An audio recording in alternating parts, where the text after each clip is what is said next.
As Corstian Wilson would like to say, hello, hello. Welcome back, everybody. Corstian, I feel like I haven't seen you in a while. We were Mm, catching up right before this episode. Um, Last semester, full in the grind set. When do you mhm. graduate, by the way?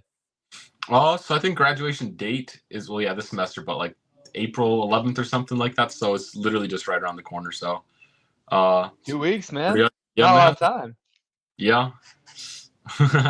You feel like you're starting to get ready to pack up, or you got way too much for finals and everything? I mean, I don't have a crazy load this semester, which is nice. Uh, so it just kind of, I don't know. I mean, I still have like some, project stuff and like an exam next week. So it's still kind of a little bit hectic, but not as hectic as it's been in the past, which is pretty nice. What you're looking at is BYU's Old Faithful right there. So Mhm. congrats in advance, Corsian. Mhm. I know we'll get plenty of chance to talk over the next 2 weeks. We had to do some schedule and shifting around just based on changing schedules. So thank you for bearing with us. It's been quite an interesting off season. A lot of draft hype. We will start covering that next week. So we do plan on covering it. We just haven't talked about the rest of the free agents in a while. So we're gonna spend one more episode touching on that. Mhm. Um, by starting off with everybody's favorite quarterback, Aaron Rodgers. What do you think happens to him after the Vikings and the Giants kind of indicated their moves that they're no longer interested in signing Aaron um, Rodgers? yeah, I don't know if we talked about it much last time, but I've at least been telling people that like I feel like the Steelers were like always like a safe move for Aaron Rodgers. I mean, like I feel like from the Steelers side, if it would feel like a lateral move from going from Russell Wilson to Aaron Rodgers, and I wouldn't be like if I was a Steelers fan, I'd be not as happy with that. But from Aaron Rodgers' side, I think that this gets him another opportunity to like get a decent shot at the playoffs, which I think is good for him if he wants that. But it's kind of tricky just because a lot of the quarterbacks that have hit free agency have already kind of found their home, and so it's like the potential landing spots are obviously diminishing, especially like you said, the Giants have kind of closed up. Um, I mean, like we already kind of, like the Vikings, same thing. I'm just trying to think like outside the Steelers, who is kind of I mean, yeah, is that like, Maybe the Saints. Maybe the Saints make an outside shot, but that's just a stretch. A stretch, yeah, because I yes, I mean, would put. they've already kind of mentioned their commitment to at least Derek Carr for the little, like for the short term at least, and it's like you're not going to go out for another quarterback in the short term and like if Derek Carr can't stay healthy behind this O line, like I don't trust Aaron Rodgers to stay healthy behind this offensive line either. Yeah. Um, yeah, and so I'm like, at this point, it really is. I think Steelers or he signs almost as just like a gap quarterback or a vet quarterback on a team with like I don't know, or just a really young quarterback that there are like question marks around. But then even then, I feel like that's like already a really small category of teams. I mean, I think you could argue like the Colts for that heading into the offseason, but then they got Daniel Jones on that 10-year deal, and so or not 10-year, $10 million deal, and so you're like, okay, A well, true quarterback competition there. yeah, but Did it's you like, see Chris Ballard's comments on that? yeah, That was absolutely ridiculous. hmm but yeah, so it's like I feel like the areas he can go feel really small. I mean, like because Do when you we think look he's at, gonna retire? Do you think he's ready to retire? I think there's a chance that like he's one of those guys that gets signed a couple weeks into the season because of a quarterback injury. Like, wouldn't be Like a Joe surprised if, Flacco kind of situation. yeah. Because I mean, like a team that is moderately like, competitive. I don't know, like, a, I'm trying to think of teams now, but like, Like if the Lions lose Jared Goff for the season. Lions lose him, or like Baker Mayfield gets hurt like week 5 or something, is out for like the rest of the year. Like I see them as like a kind of a team that would make a move to sign Aaron Rodgers to this like the 1-year deal, finish out the season, hopefully get them to the playoffs. Maybe Baker comes back healthy and they something like that. But beyond that, I'm like it's kind of tricky. Yeah, I mean, to me, it's just the Steelers are retired because I don't see Rodgers taking like a back seat. Hmm. Um, it's kind of a weird situation because the Steelers kind of went in all in on Aaron Rodgers to the point of losing both their quarterbacks Hmm. because Russell Yeah. Wilson goes to the Giants because he didn't want to Hmm. wait, and then you got like Justin Fields like knowing he's probably not going to be the starter next year, like going to the Hmm. Jets. So but Aaron Rodgers can't go back to the Jets now. Hmm. Like Steelers are the only logical solution, or maybe the Browns, maybe the Browns. But Yeah. But then I feel like the Browns would just be such a messy room because you're already paying Watson a ton of money. I think maybe not a Watson's first not. round pick, but at least Watson's like a out. second. Watson's out for the entire year, so they're gonna have to start somebody else anyways. Yeah. And so I feel like they're in a spot where like drafting a quarterback is almost what they'd want to try, especially because like we've seen the Browns have some semblance of success with someone not named Deshaun Watson at the quarterback position for them over the last 2 seasons. And so it's like, I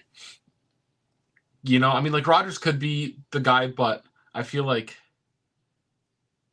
the Browns feel like if I was the Browns, I'd want to be done with the Deshaun Watson experiment, despite, however many years he still got on his contract. And so I'd be like, maybe you draft. Like, I'm in the boat where like they should draft a guy at the first or second round pick. Maybe they trade back in the first because they don't think the quarterbacks are worth that high of a pick. But like I feel like that is an option I'd prefer for the Browns. But yeah. I 100% get that. It's very interesting and evolving situation, and it wouldn't be Aaron Rodgers without all this drama. So just Hmm. come to expect it. So, Yeah. um, This is what we look any at the final Browns. thoughts on this? Man, I just heard like 5 barks in succession right here. Hmm. Loud apartment. I don't know if you caught that on the mic, but I didn't. um, okay, cool. That's awkward. um, Hmm. any final thoughts on Aaron Rodgers, or you're kind of done with him Oh, at this point? I was just Do you looking think at he's the. washed? Oh, it's hard to say because I mean, like you look at his stats last season, and like obviously they're not the MVP level that he had like what 4 years ago or whatever. I don't remember when he won MVP, but it wasn't that. But like it was very like middle of the pack. He was just a little bit short of 4K yards. He had just barely like double digit picks, but he was in like the 25 plus touchdown range or something like that. So I'm like, it's not the worst. Like there's been worse seasons by quarterbacks that have gotten a second chance. um, But yeah. Also, I'm looking at the Browns depth chart right now. So they got Deshaun Watson obviously injured, but they also remember they got Kenny Pickett. I mean, not saying Kenny Pickett's their guy, but like they made a move for Kenny Pickett. If they and then like bringing in Aaron Rodgers is like another. That didn't stop Russell Wilson from considering going with them, though. Yeah, but Russell Wilson is Russell Wilson. But then the the receiver room for the Browns though it's currently Jerry Jeudy, Cedric Tillman, Michael Woods II, Jamari Thrash, DeAndre Carter, and David Bell. So it's like I don't know. It'd be a tricky room, I think, for I Aaron still have Rodgers hope for David Bell. I'm not ruling it out. still holding out. Yeah, but He was going to his third season. You never know. yeah, I mean, like objectively, it's a stronger offensive line here for Aaron Rodgers, I guess, which would be the one plus. But like the rest of the offense just feels kind of gutted outside of like David Njoku and like Jerry Jeudy, I guess. But yeah, Because Nick Chubb is still a free agent, right? So uh-huh. he's So not a right now lot. they got Jerome Ford and Pierre Strong, who are like guys I trust in the short term, but not in the long term. And so yeah, it's not an Yeah. ideal landing spot, I think, for Aaron Rodgers, especially because like I don't know. I mean, Steelers are a better spot for sure because yeah. they got the defense, they got the offensive line gelling. They just made a major trade for DK Metcalf. Hmm. Imagine making that trade and you don't have Aaron Rodgers or a quarterback to play the game. Hmm. It's just like why make the trade then? Yeah. But yeah, that's kind of Okay. what I hear. Yeah, very interesting situation. Again, we'll watch this unfolding drama as it occurs and update accordingly. Um, alluding to Russell Wilson, he signed a 1-year deal with the Giants. I believe it was for 21 million and 10 and a half guaranteed. Hmm. Um, Do you like this move, and what's the effect of the offense as a result of this?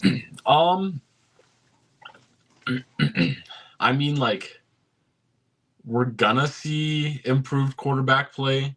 I think that almost is a given, but like, Russell Wilson is old dog. Like, Russell Wilson. He's 37. He's gonna turn 37 in November. Yeah, and so I'm like, I think I'd have like.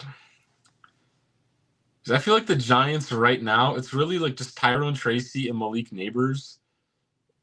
And that's kind of like the entire offense. I mean, like, what? Giants depth chart real quick. Let's see. Well, while you're looking that up, they still have Darius Slayton, I think, right? Oh, And yeah. one of the things Russell Wilson does really, really well, we saw with George Pickens, was the deep ball. Like, that's the one thing that comes to mind is Darius Slayton's going to be a lot more featured in this offense, I think. Yeah. But, like, low key, I almost would, as bad as Jameis Winston is, I'd almost rather have Jameis Winston in this offense because it's like you get more turnovers arguably with Winston, but like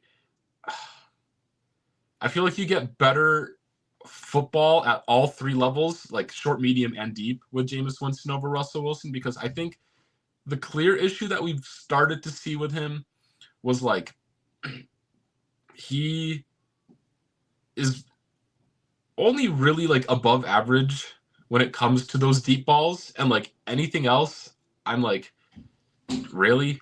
But he just lacks a lot of consistency in between like the numbers, and like shorter, medium time droughts aren't as money for him nowadays either. His key strength throughout his career has been his scrambling ability. He's nowhere near as good of a scrambler as he used to be, and so it's like, are the Giants the team where he can really flourish? I mean, like Malik Neighbors, I think, will probably have some monster season if the game plan is to have him run deep and Russell Wilson just throws moon balls his way, or even like Jameis Winston just throws deep balls, cannons towards him. Like that's kind of like all I have in my head for this team, like in the passing attack. Yeah, I mean, I don't have any crazy expectations. I think Giants are still very much a team that should be in the realm of drafting quarterback. Maybe, I mean, there's only like, I don't even like the quarterbacks that much in this class, so it's like maybe take a guy in the second that you think could benefit from sitting behind Russell Wilson and Jameis Winston, but like I feel like it's weird to give both of them a contract if you're going to draft a rookie, to sit behind all these guys. But I don't know. I think it's the perfect situation to draft a QB though. Like, don't have the expectation to start right away. Yeah, I mean, like to that extent, yeah, but like the way it's constructed, I'm like, especially with this quarterback class, I'm like, I don't know, dude, because I really like Cam Ward. I loved him a lot during the season watching Miami. And don't sleep on Jalen Milroe. Jalen Milroe, I think, is not getting enough buzz that Sanders and Ward are. And if he drops to the second round, that's a perfect target for where the Giants are at to go and get him. Yeah. And so I'm saying, like, I mean, but then you like what you named like just a couple guys and you're already into the second round is kind of like my mindset in this, where it's like, sure, I think like I do like guys like Milroe, right? Like I think he is an exciting prospect. I mean, compared to last year, obviously it's not as good. Yeah. Obviously it's not as good, like on the surface. Like I think last year was kind of like what we thought of 2020 with the NFL draft, but it didn't end up panning out that way. But like it's like, how many seasons are you gonna expect to see that? Even when Jameis came out, it was literally what, him and Mariota? And that was like, I think the quarterbacks of recently have been like an anomaly where like you haven't really, it's been really rare that you've seen a lot of great quarterbacks in the same draft class. Yeah. And so it's like,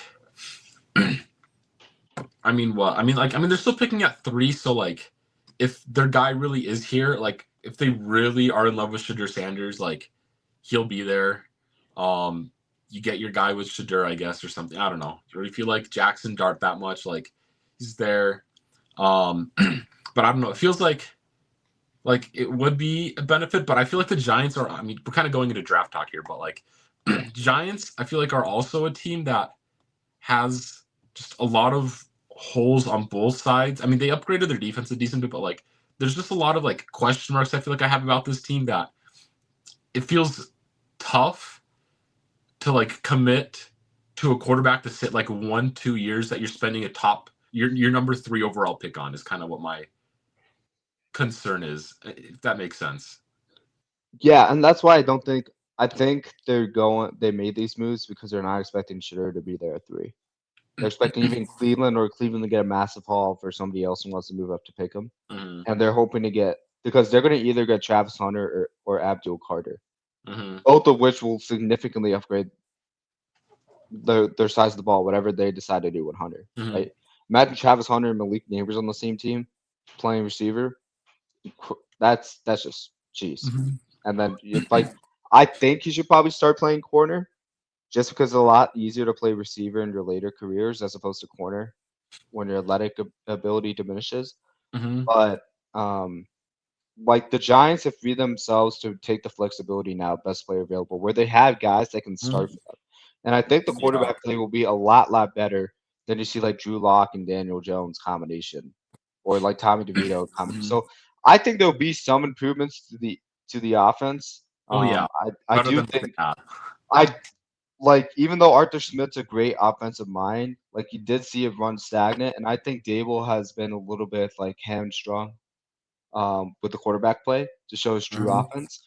So like even with Jameis or even with Russell, I think like Dable will put them in great position. Think about like the quarterback like Jameis's caliber. We had concerns with Josh Allen, and very early in his career, Dable was able to like pull the right buttons, and look how that helped Josh like develop into the quarterback he is. Again, give Josh credit for some of that, but what if Jameis can turn down on the turnovers because of the scheme he's in with Dable? It's a wild take, but I think it can happen. So I think the Giants have done a great job like making safe investments, and this allows them to get like a quarterback like in any round to just plan for the future and like have them sit and develop, because that's shown to be a very effective way of developing. Yeah, and I just think, yeah, I mean, like overall, like the reasoning is sound. I fully get that. I just feel like it's in a way somewhat unfortunate for guys like Russell Wilson, Aaron Rodgers, just this offseason with how quickly quarterbacks moved like on day one, and overall, this doesn't feel like there's a lot of, I guess, openings in the quarterback, put like the veteran quarterback kind of market, where like teams are eyeing to have kind of like a veteran fill in for a year or two outside of teams like the Browns, Steelers, and Giants. And I'm like, yeah, not the most. I mean, Steelers will be cool because they have good. It's a good team in general, but like outside of them, it's like it's not a very exciting market to be if you're a veteran aging quarterback, unless you're going for some like backup deal. Right. Yeah, I'm a little bit more optimistic on this move. They have to upgrade a couple skill position players where they could have chose to pay Saquon part of the money they gave to Daniel Jones, and now neither's on the team. So that's a big blunder. That's going to be hard to navigate. Like Tracy's done some good things. I want to give him a little bit more credit. Theo Johnson has flashed a little bit less likely than Tyrone, but I do think the Giants are in a desperate situation where they need a better quarterback in order to move forward. So I think this helps them move the needle. Now, in the NFC East, is that enough to even be better than the Cowboys? That's hard to say because the Cowboys are going through their own problems. But they do have talented players on their roster too, a much better quarterback position right now, in my opinion. But it's not that far off. So we'll see. I still don't have them going second in the division with this move, though. They have a lot of missing pieces, like you mentioned. Yeah. Okay. Speaking of missing pieces, but getting them addressed this offseason, talk about the deal of Milton Williams to the Pats, and then they double down and they go with Stefon Diggs because they have like $1 million in cap space or $100 million in cap space. Absolutely unbelievable. Stefon Diggs, what did he sign for? $69 million. Yeah. That's what the deal could be worth up to. 26 million guaranteed, 3 years. Just 5 years ago, he became like the Minneapolis Miracle Man when he took it to the house against the Saints, and now he's on his like fourth team in as many years. So, um, yeah, how times have changed for sure. Yeah. Yeah. I'm glad the Patriots ended up making this move. Well, because I mean, the first part of the offseason, they didn't really address like offensive weapons at all. So I think a lot of people were like in that kind of panic mode, I guess. Um, and so like it's regardless of like I don't think he's gonna be as good as he was, especially just with like the injury, his age, and everything. But I still think that regardless, he's probably the best receiver in this room still. And even with this addition, I still think Patriots might still have like a bottom 5 receiver room in the league, just with how I guess unknown a lot of the talent is, with like just how young they are. Um, but overall, I think it is a good weapon to have. I don't know how much like this pushes the needle for them, but in terms of I think Drake May's development, just straight up, I think that's kind of like what you're. I think that's a good big part of what they're looking for is like a guy that can be like just a solid anchor piece for Drake May, so that maybe this year they managed to draft like a superstar, receiver, or even like next year, with a first round pick, they could draft a guy that they think is like, gonna be him. And in the meantime, you have Stefon Diggs as a good like. I mean, it's obviously a multi-year deal, so it's not even just like some like little rental. It's almost like a competitive signing, but um, one that I think gives some sense of consistency in the receiving room, which I think is good. Yeah, man. Just sorry again, we're going a little bit into draft talk, but Patriots are right after the Giants here at 4.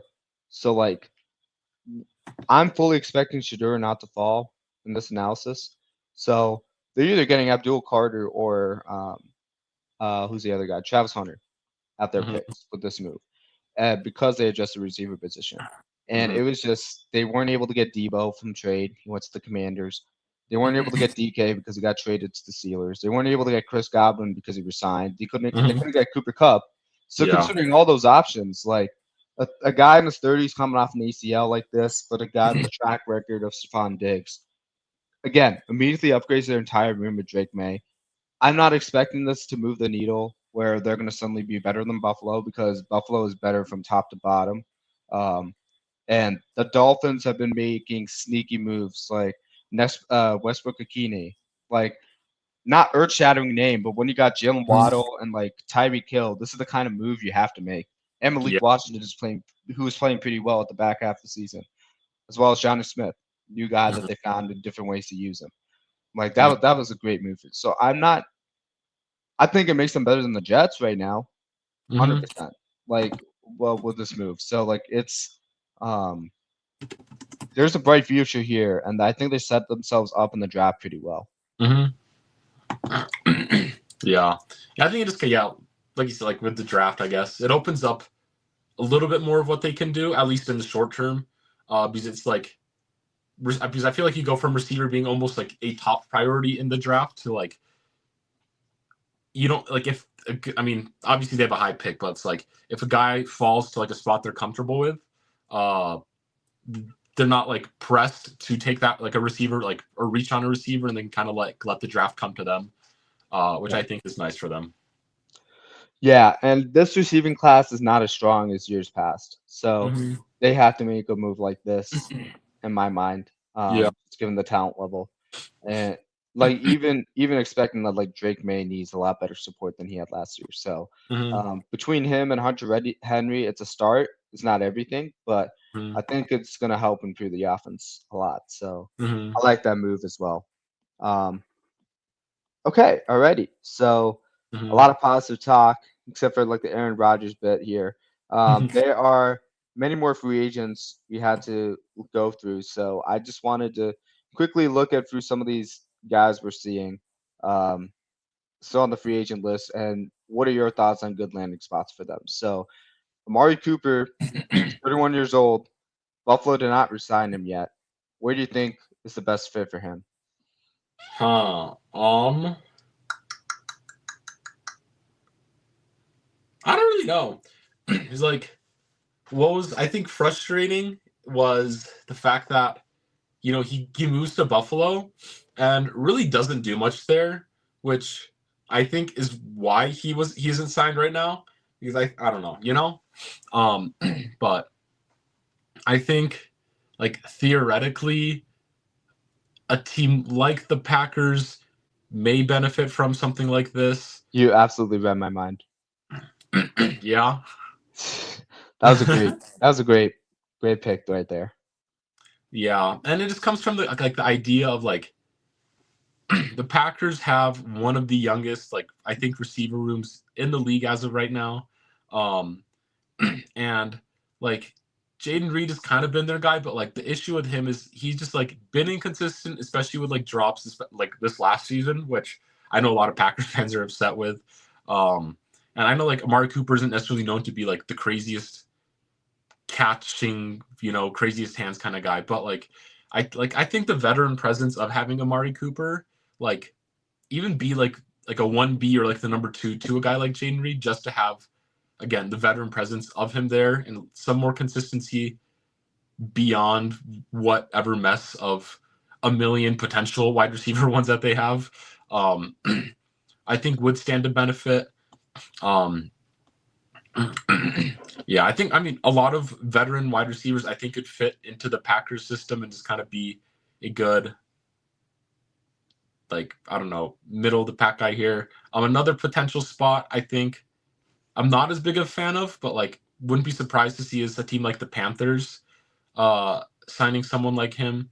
Um, and the gripe with this would just be they already have Adam Thielen with different types of receivers. So I'm not, but like you already have an aging veteran receiver in Adam Thielen on the Panthers, and then you send another aging veteran wide receiver. But it does fill a role that I do think that they're slowly trying to develop. The Panthers are just a team with a lot of holes on their team, and so just having a guy like him, I think just kind of like with the Drake May situation, just having another veteran receiver here to kind of add consistency, just to help out Bryce Young's development could be a potential thing. But yeah. Yeah, Packers would have been my number one choice for all the reasons you stated. I'm gonna give you two different ones. I'm gonna get the Colts Mm-hmm. because I'm still not out on Anthony Richardson. I think Mm-hmm. a lot of what has happened last season is his receiving room let him down. Besides, I Mm-hmm. don't want to talk about Michael Pittman because Michael Pittman shouldn't have even been on the field. The fact that he was been playing with like literally his like back just like giving out like literally every single snap, Mm-hmm. just absolutely ridiculous. He's a dog. I think he's another guy on the other side, like a veteran receiver. I would love to see a guy like Amari Cooper kind of help Anthony Richardson with those like timing routes where he has all the talent like in the world and can make any throw, but just Mm-hmm. like help with like the easy throws and like the layups. Like I think Amari Cooper is gonna definitely help him out with the amount of separation he can get. Mm-hmm. Another team where I think if they want to make the step up, they need to make the move like this is the Chargers. Mm-hmm. They have a lot of talent and potential in the receiving room, but you cannot go into the season with Lad McConkey being the only guy going off. And I love Lad. I'm so happy he had a phenomenal season last year, but he can't do it by himself. I think a guy like Amari can help. Like a guy like Justin Herbert would love to have a guy like Amari Cooper if you've seen what he did with Keenan Allen. Mm-hmm. So Keenan Allen's also on the free agent list, so he could easily just go back to LA. I know his three spots are both teams in Los Angeles or the Chicago Bears on his list. But if either Amari Cooper or Keenan Allen go to the Chargers, I think that would be a massive win for that team. Yeah, I like those picks too. Okay. Speaking of the Chargers, they haven't brought back Asante Samuel yet. He's 25. He's a cornerback. He's had some bad tackling and not able to play press coverage well. But being 25, I still give him hope. For me, like looking at him as like a cornerback and looking at some of the weaknesses of like other teams, I think the Cincinnati Bengals would be a perfect fit for him. Yeah. Um, I think that's like it's tricky with Asante Samuel just because, like, I mean, the main reason the Chargers aren't bringing him back is one, he cannot stay healthy. I think he played like 4 games last season, and then like what's his face, like Tariq Still or whatever, their Chargers cornerback. He in his place pretty much. He balled out. He had like 4 or 5 interceptions, and like 60 plus tackles I think on the season. And so it's like Asante Samuel gets hurt. You put in some unknown kind of balls out, and so now all of a sudden it's like, well, we already have a guy here that's going to be cheaper than Asante Samuel. So like it makes sense to why they moved on from him. And so I mean, like I think it almost feels ironic that like you'd say like the Bengals, just because I feel like last season a lot of their potential got derailed due to injuries, and then here we have them signing one of the most like recently injury prone cornerbacks in the league. But I mean, I like it though. They need it. Yeah, I mean, I like the vision of it. Obviously, it is a need for the Bengals, and so that's why he said it. 2 other teams I thought might benefit from this would just be like one, potentially like the Arizona Cardinals. I feel like it's just like such a weird team in limbo of like they have good players on, they're like a competitive team. Maybe coaching is kind of like an issue here, but like they have a lot of potential to be competitive in the division, but it's also a really hard division to play against. So having someone that can like play cornerback at the high level, at least specifically in coverage, like Asante Samuel, I think helps them stay in games against their division rivals like 49ers, the Rams, and the Seahawks, just with like the receiving talent that all 3 of those teams have. And then another team I think that could be a potential suitor would be the Bills. I feel like, I don't know, like they're not as in need of a cornerback talent like this, but I feel like like looking at their history against the Chiefs in the playoffs, I'm like, they really just needs another guy, I think, just to try to stop the Chiefs, just because like they can never seem to get over the hump just quite right. Yeah. But I mean, like their cornerbacks are fine. Like Dane Jackson's good, Christian Benford's good, Taron Johnson, they're like all right. I think specifically in coverage, Asante Samuel is a potential improvement, and then it kind of fits the category of Joey Bosa being injury prone. Chargers signing on to the defense of the Bills. But anyways, yeah. Yeah, I don't know. This one's tricky, like because he could also go to like a really good cornerback room or like just a defensive scheme. Like see him go to the Cowboys under Eberflus. I could see him go to like the Ravens. Like there's a lot of like opportunities for him. It's just who wants to take that risk. I think it's a perfect risk for him being like 25. Yeah. What's one free agent on this list you want to like pick out a landing spot for? Because we can do this all day, but I want to see like who would you be interested in as a Broncos fan? As what? Sorry, you cut As out. a Broncos fan. As a Broncos fan? Yeah. Let's see.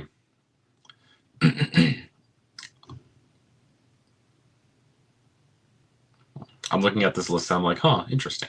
Anyways. I think, I don't know. I mean, like J.K. Dobbins is a guy a lot of Broncos fans have talked about, so I guess I could talk about him a little bit. But like, he definitely adds like a lot more punch, I think, to that Broncos running back room, who was one of the worst units in the league last year. So like, that could be cool. It has been a while since his like Achilles tears, and so it's like I mean that's like the injuries. Obviously, he still got hurt a little bit last season, which is the annoyance and the hesitation I have of like wanting to bring him on to the team. But then I'm like, honestly, I mean, like, because even if the Broncos draft running back relatively early, like Hampton or like Henderson, like those are fine. I think simply having at least a second guy in addition to a rookie running back would be a nice like addition to have. I mean, like Audric Estime is fine, I guess, but like he was never really put in a situation to be like the guy or like a feature running back, despite the struggles of the Broncos rushing attack last season, which kind of gives me hesitations of how like the Broncos front office views him, barring some type of like insane offseason jump in quality of play. And you also look at like Jaleel McLaughlin, and you're like, he has this He's like the good. Darren Sproles of their offense. Like I wouldn't trust him with 30 carries a game. Yeah, like he's good for like his like 3 to 8 touches a game. I'd like that for like Jaleel McLaughlin. He's made plays like clutch plays before, so I like him for that. But yeah, like you said, he's not a guy I want to have giving a lot of carries. J.K. Dobbins, not necessarily. I don't want to give him a ton of carries too, but I do trust him more with the carries I give him more than anyone on the Broncos. Yeah, and especially after the Javonte Williams experience, like Mhm, I think if anything, J.K. Dobbins showed like he can come back from injury better. mhm, I would actually be investing in him if I were like looking at this with Dynasty because he's 2 years off from this ACL Achilles injury. Um, they could double dip and do Dobbins and Nick Chubb and then do like mhm. a rookie to completely overhaul that room. I wouldn't Yeah. mind it. I still believe in both Dobbins and Chubb. Mhm, So that's a when I saw Dobbins, I'm like, yeah, that's the perfect fit for the Broncos. That would be amazing for them. mhm, Um, yeah, nice selection there. mhm, So I see Calais Campbell on the list, Darius Smith. Um, Justin Simmons is a guy I'm very interested in mhm, because I get it. He's 31, mhm, but I still think he can play at a Pro Bowl level. Like, mhm, I have no idea why the Broncos let him go. I think he'd be a fantastic addition to any team, really. And if I'm the Bears, I'm like chomping at the bit to get him. Like, mhm. because he would immediately upgrade the back half of the defense. I like him a heck of a lot better than Kevin Byard right now because I've noticed Yeah. Kevin Byard have some lapses. But Mhm, really, if you're thinking about any defense, like if you're Philly, this is the type of move you make to just like completely dismantle any hope of mhm, any team catching up to you. Um, if you're Buffalo, Ravens, mhm, like imagine Justin Simmons and Kyle Hamilton in the same backfield. mhm, That is just scary, unbelievably scary. If I'm the Ravens, I'm like doing everything I can to sign this guy. mhm. Yeah. Then yeah, with Justin Simmons, this is like a Broncos fan, kind of like seeing how it ended up going. Justin, he was asking, I think it was like just north of like 14 million or something like a year. Which I mean, like with the caliber of play he's been doing, like I don't blame him for for that asking price. But then like the Broncos managed to get Brandon Jones for like $4 or $5 million cheaper, and Brandon Jones last season like got like all pro votes, I think, at the safety. Like he wasn't the safety all pro, but like he had like, I don't know, he was highly regarded throughout the league as like one of the top safeties. And so it's like the fact that you got a guy who arguably performed better than Justin Simmons last season for cheaper does make sense from that end. But also like I still think like Justin Simmons can perform at this high level. I mean, like his skill wasn't at like his, I guess, elite level of play wasn't necessarily tied to like his overall athletic ability, but he was just like a really good like commander of the defense. So I mean, if you looked at like Broncos games back when he was there, and like there'd be a couple games where he got hurt, and so you missed of like 3 or 4 games, and Broncos def for secondary just absolutely like went down the gutter. They're a pretty bad unit, and then he comes back, and all of a sudden they start performing at a high level again. So like he's really good at like organizing the secondary and just getting like guys in coverage correctly. And then obviously he's like what he's been skilled at is just being a ball hawk, and so just like being able to read the field and space is kind of been a strength of his. But then also him getting older, him getting slower makes it harder for him to make quite as many of those like ball hawking plays. But I think as like a veteran safety that can kind of command a secondary, he still has value. So like you said, the Ravens I think are a good option for that, or really any team that has kind of like a growing room of a secondary. I think would benefit from a signing like this that don't necessarily have a great veteran presence in the secondary. Great logic there. Last guy here before we can end this episode off. Um, 26 years old, offensive tackle. He was taken 3 picks ahead of Tristan Wirfs in the 2020 NFL draft. Jedrick Wills. Mm-hmm. Would you still invest in him? As a Bears fan, that's doesn't know what's going to happen with Braxton Jones at left tackle. Mm-hmm. I see this as why not make this move. So he's a guy I'm keeping my eye on because I think this is the type of move that like a contender makes and ends up paying off huge in the long run. Yeah, I think I'd hope this is a situation where he likely doesn't play left tackle anymore. There's a reason he got benched. There's a reason he's not signed. There's a reason on this NFL rankings website he's numbers 97. So like, I don't think left tackle's good for him here. On the site it says that he in college he played right tackle, so like I think that could be a good move. There's been like the mini trend of like these offensive tackles kind of moving inside to the guard position. I mean, you think of like Tevin Jenkins, Mekhi Becton. There was what was that dude on the Giants? Joe Thuney's going to do it this year. Yeah, so there's been like a handful of guys that have successfully like moved into the interior side of the O-line. Not saying that like that's going to work for Jedrick Wills, but like it could be an option. And I think really any team can benefit from us, like, because he's not like, I don't know how much his going price is right now. It's not something I'm like super knowledgeable about, but like if he's not super expensive, really any team that is willing to try to make it work at another position on the offensive line, I think Kansas City. Yeah, KC could. Maybe the Eagles can bring him in and replace Mekhi Becton. I don't know. But something like that. They did that with Kenyon Green. Why not double dip? Yeah, so that's kind of my thoughts on his situation. But yeah. Okay. Alrighty. Mm-hmm. Great stuff, Corstian. Love the analysis. I'm super excited about where these free agents are going to land. Lots of great talent still on the board. Next week, draft talk. Sure. Just to give the audience a little bit of a teaser, how are you feeling about Shedeur Sanders' stock? What do you think of him?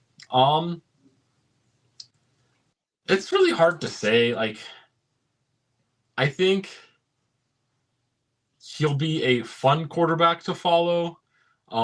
It's really just tricky to gauge like where I'd want to take him, just because like again we talked about the class being a little bit thinner than years past, specifically last year, and so it's like a quarterback needy team. There's a lot of quarterback needy teams I think higher up in the draft, but it's hard to like want to take even really any of the quarterbacks here as high as they're supposed they're projecting to go. We always say that though. We always say that, and then some team takes maybe Michael Penix with the 8th pick, and nobody was really expecting that coming into the draft. Like he's projected to go into the end of the first round or second round, right? So yeah. all I'm still saying like end of the first round. Like we were still saying Penix likely a first round pick, whereas but not number 8, not top 10 overall. Come on. Now. Yeah. But like all I'm saying is don't be surprised if Jalen Milroe gets picked in the middle of the first round, or if the Steelers end up picking him because Aaron Rodgers retires. Yeah, it'll be a fun draft just because like honestly I have zero idea how the quarterback picks will end up shaping out. This is probably one of the more confused I've been probably ever since. Oh, dude, okay, wait.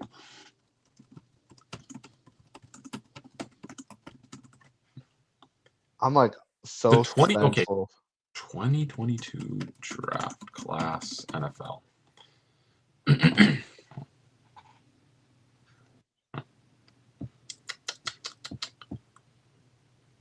Corstian's got me anticipating what he's about to reveal. What's he going to draft? It was the stupid 2022 draft class, where Kenny Pickett was the first quarterback taken off the board at 20.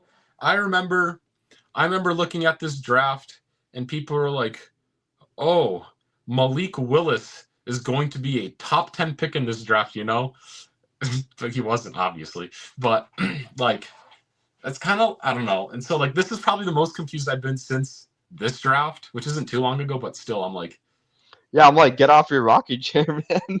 You're like back in my day, back in 2022, this is what happened, you know? But like, realistically, like, when's the last time you've been like this confused? I don't know. I mean, maybe you're not confused at all, but that's how confused I am. And then maybe the next confusing one would have been like when Justin Fields fell to the Bears, because I still think he shouldn't have fallen that far, despite maybe not having the success he wanted him to have in That, Chicago. that was insane. Like, I'm surprised the Broncos passed on him.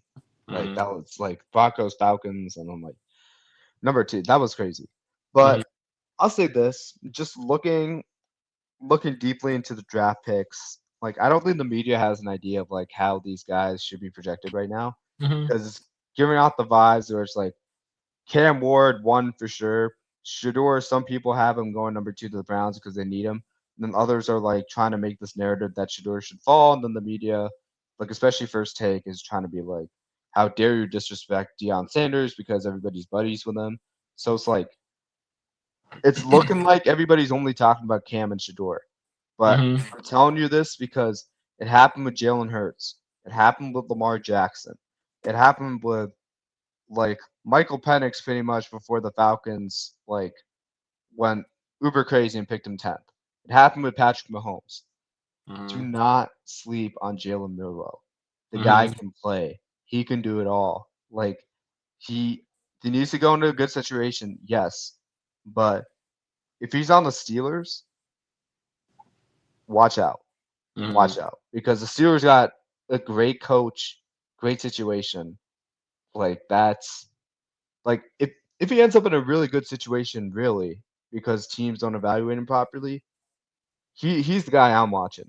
Mm-hmm. Because I think he's up there with Cam Ward in the right spot. Yeah. But back to Shador, I think he's gonna go two to the Browns because they need to get Mm-hmm. out of the Deshaun situation. Like you can't take the risk Mm-hmm. and be like, oh no, I want Travis Hunter. Like not after the hole they dug themselves out financially. Not after that. And I get Mm-hmm. Penny Pickett, and I completely respect it, but with all due respect, that looks like a short-term move right now with the Mm-hmm. way Kenny Pickett's career has gone. Yeah.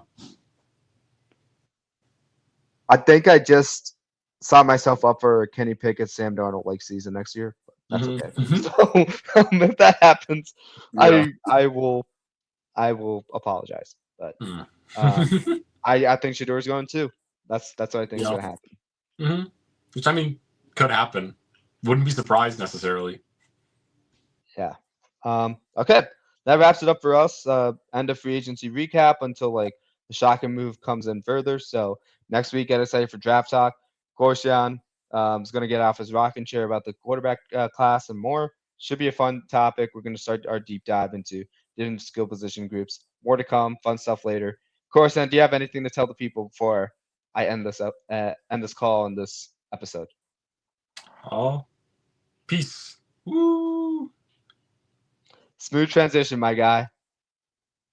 See you Yeah. guys later.